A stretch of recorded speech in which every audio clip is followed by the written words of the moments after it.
अस्सलाम वालेकुम नाज़रीन कराम, आज आपको सैर करवाएंगे लोक विरसा इस्लामाबाद की। और इवेंट जो है वो जारी है। आपको आवाज़ आ रही होगी गानों की, शोर शराबे की, काफ़ी रश है माशाल्लाह। और बड़ा मज़ा आया। पहले तो हमने खाना खाया, खाना खाने के बाद अब हम लोग सैर कर रहे हैं, देख रहे हैं कि स्टॉल कैसे लगे हुए हैं, किस तरह के हैं। पहले स्टार्ट लेते हैं आज़ाद कश्मीर से।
नाज़रीन कराम, ज़िंदगी होनी चाहिए, इंसान बार बार मिलता है। 2018 में मैं जब आया था इनके स्टॉल पे, तो उस वक़्त भी मैंने इनका जो व्लॉग है बनाया था। अभी फिर इकबाल नाम है इनका, इकबाल साहब से फिर कहते हैं जी कि आपको ब्रीफली दिखाएं सब कुछ। उस वक्त जो मैंने व्लॉग बनाया था उसमें इतनी ज़्यादा डिटेल नहीं थी। उसकी रीज़न ये है कि रश बहुत था और आज इतना रश नहीं है, तो उसका फ़ायदा उठाते हैं। क्यों जी इकबाल साहब? बिल्कुल जनाब, थैंक यू वेरी मच जी। आपने रिकग्नाइज़ कर लिया मुझे कि मैं वही हूँ। अच्छा, शुरू करें जी, कहाँ से शुरू करेंगे? बिस्मिल्लाहिर्रहमानिर्रहीम। नाम तो आप बताने की ज़रूरत नहीं है। आपको मेरा नाम याद है, मोहम्मद इकबाल, मुजफ्फराबाद से हूँ। सेरिकल्चर डिपार्टमेंट से, ये सेरिकल्चर डिपार्टमेंट का स्टॉल है। जी जी। हम यहाँ आते हैं, कोई प्रोडक्ट नहीं होती हमारी। हम ये जो आज़ाद कश्मीर की सिल्क इंडस्ट्री है, हम उसका तारुफ करवाने आते हैं लोगों के, ताकि ये सिल्क इंडस्ट्री फैले और लोग इससे रोज़गार हासिल कर सकें और अपनी आमदनी में इजाफा कर सकें। तो आपको अगर स्टार्ट से मैं बताना शुरू करूँ, जी जी। ये नर्सरी का हमने नमूना लगाया हुआ है कि दूध के पौधे कैसे उगाए जाते हैं। सही है। वो उस साइड में जिधर स्विंग लिखा हुआ है, वो उसका मतलब ये है कि दूध के पौधे जो हैं, दूध का बीज बिजाई करके उस तरह से भी उगाए जाते हैं। दूसरे इसमें जिधर कटिंग लिखा हुआ है, अच्छा, उसका मतलब है कि दूध की शाखें काट के वो ब्रांचें लगाई जाती हैं, ज़मीन में उससे भी पौधा ग्रो कर जाता है। और उसके बाद सीडलिंग है, वो जो पनीरी बनती है स्विंग से, जी जी, उसको अगले साल हम दूसरी जगह शिफ्ट कर देते हैं। जब पौधे तैयार हो गए तो हमें पत्ते दस्तियाब हो जाते हैं। अच्छा, वो पौधे बड़े होकर दरख्त बन जाते हैं। और पत्ते किस लिए होते हैं कि पत्तों के बड़े मल्टीपर्पज़ फ़ायदे हैं। जो हमारे महकमे का मैंडेट है वो ये है कि रेशम साजी, रेशम के कीड़े पालना, जो सिर्फ दूध के पत्ते खाते हैं, जिनकी खुराक सिर्फ दूध के पत्ते हैं। इस वजह से हमने ये लोगों को दूध के दरख्त लगाने का पौधे फराहम करते हैं और उनको नर्सरियाँ लगाने का तरीका सिखाते हैं। और हम आज़ाद कश्मीर में 5 रुपये फ़ी पौधे के हिसाब से दूध के पौधे लोगों को फराहम करते हैं। अच्छा, बहुत ही सस्ता, 5 रुपये। आप देखें मार्केट में और कोई पौधा आपको नहीं मिलेगा दूध के सिवा। जब ये तैयार हो गया लोगों के पास, मेरे पास, आपके पास पत्ते दस्तियाब हो गए, फिर हम उस इंडस्ट्री की तरफ चले जाते हैं। आए आपको वो इंडस्ट्री दिखाते हैं। ये रेशम का कीड़ा है जिसके लिए ये महकमा सारी कर रहा है, कोशिश कर रहा है। जो इसकी मेहनत है, जो इसका मंशूर है, यहाँ से ये पैदा हुआ तो ये इसका एचिंग स्टेज है। ये बड़ा होकर पहला स्टेज पे आ गया, 3-4 दिन के बाद ये स्टेज पे आ जाता है। इसकी ग्रेजुअल डेवलपमेंट है, बतदरीज बढ़ते बढ़ते ये इन स्टेज से गुजर के इधर तक पहुँच जाता है। ये इसकी एडल्ट स्टेज है। इधर पहुँच के ये रेशम बनाने के काबिल हो जाता है। ये अपने मुंह से ही सलाइवा निकालता है, धागे की शक्ल में होता है। वो धागा अपने ऊपर ये लपेटता है, इस तरह का रेशम बना लेता है अपने ऊपर, खुद इसके अंदर बंद हो जाता है। जब खुद इसके अंदर बंद हो जाता है तो ये, क्योंकि हम फार्मर, हम लोगों के लिए काम कर रहे हैं, जो लोग इसकी फार्मिंग घर में करते हैं, इस स्टेज पे पहुँच के फार्मर इसको धूप में 3-4 दिन धूप में डाल के खुश्क कर लेता है इस रेशम को। इसको कोकून कहते हैं। कोकून को खुश्क कर लेता है। अगर खुश्क नहीं करेगा तो इसके अंदर जो लार्वा होगा वो डेवलप होकर पीपा बन जाएगा इस शेप में। इस शेप में इसको धूप में डाल के ड्राई करना ज़रूरी होता है, इसको किल करना ज़रूरी होता है। अगर नहीं करेगा वो अगली डेवलपमेंट स्टेज में जाएगा, वो इस तरह की बटरफ्लाई बन जाएगा, माद बन जाएगा। वो माद इसको काट के निकल जाएगी तो इसकी इस धागे की मार्केट के अंदर इसकी वैल्यू कम हो जाएगी, इसकी कीमत कम हो जाएगी। इस स्टेज पे आके इसको फिश कर लेता है फार्मर, हमारा किसान इसको फिश करके बेच देता है।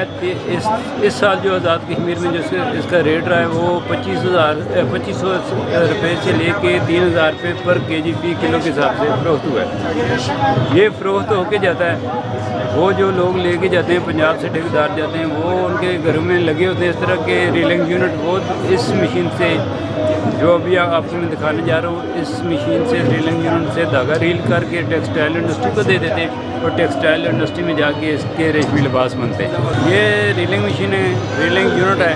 इस पर धागा जो रेशम आम माल तैयार होता है, रॉ मटेरियल जो रेशम के कीड़े ने तैयार किया होता है, उसको अब हमने यूटिलाइज़ करना है, उसका धागा बनाना है और ये धागा बना के टेक्सटाइल इंडस्ट्री में जाएगा, जिससे रेशमी मलबूसात बनेंगे।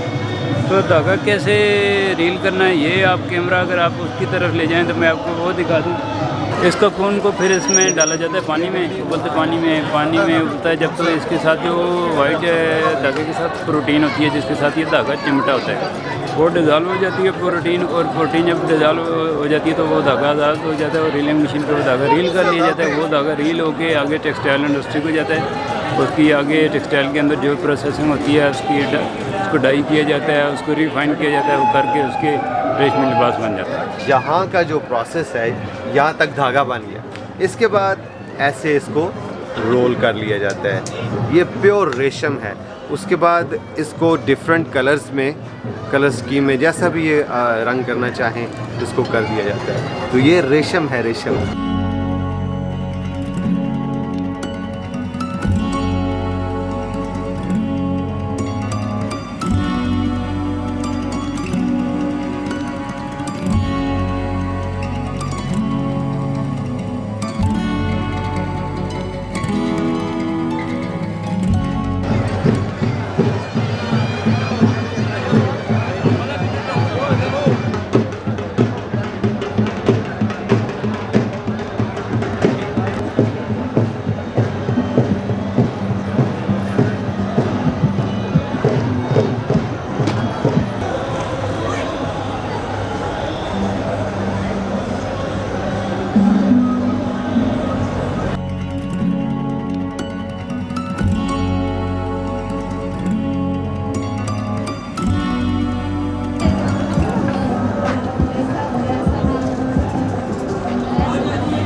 कौन सा टांका है? जी, ये जवक। अच्छा। और ये शीशा, ये जवक वाले डिज़ाइन है।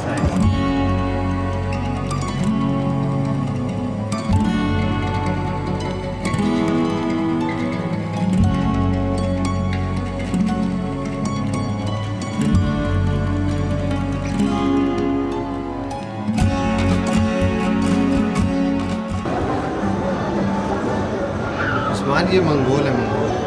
मैं ऊपर वही बता रहा हूँ, ये रियल मुगल है, असली वाला। थैंक यू कि आपने हमें पहचाना। हम खुद मुगल हैं जी, हम अपने क्योंकि सभी हमें यहाँ तो गिलगित से हम यहाँ पे रहकर खुश होने के बजाय ना जाते जाते डिप्रेशन का शिकार होते हैं। कोई हमें चाइनीज़, कोई हमें अफ़गानी, कोई हमें कुछ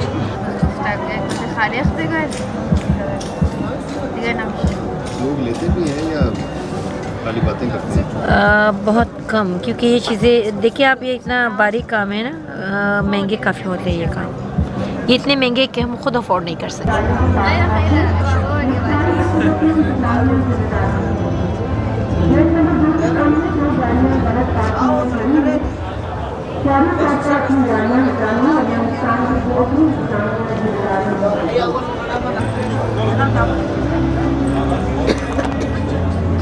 असम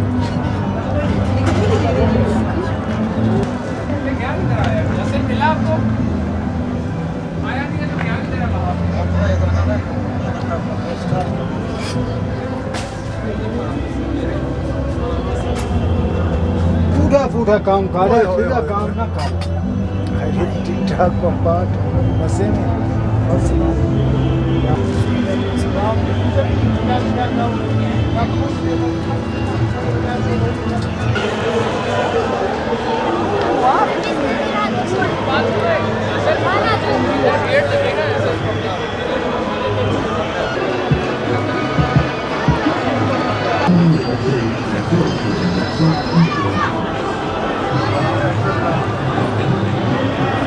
जी नाज़रीन कराम, इस वक्त मैं खैबर पख्तूनख्वा के पवेलियन में हूँ।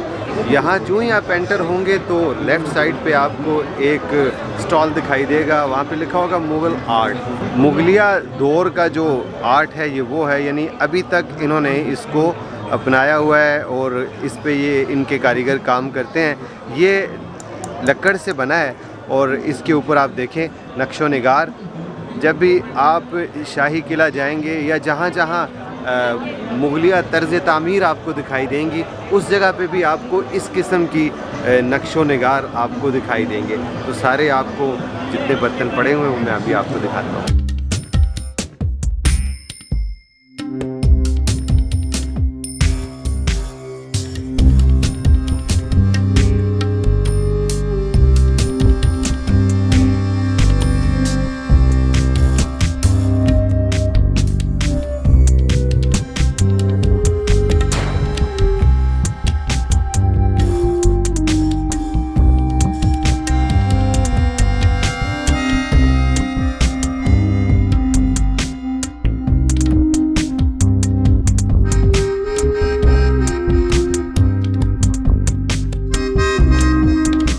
नाज़रीन कराम, आपको आज का व्लॉग कैसा लगा कमेंट सेक्शन में अपनी राय का इज़हार ज़रूर कीजिएगा।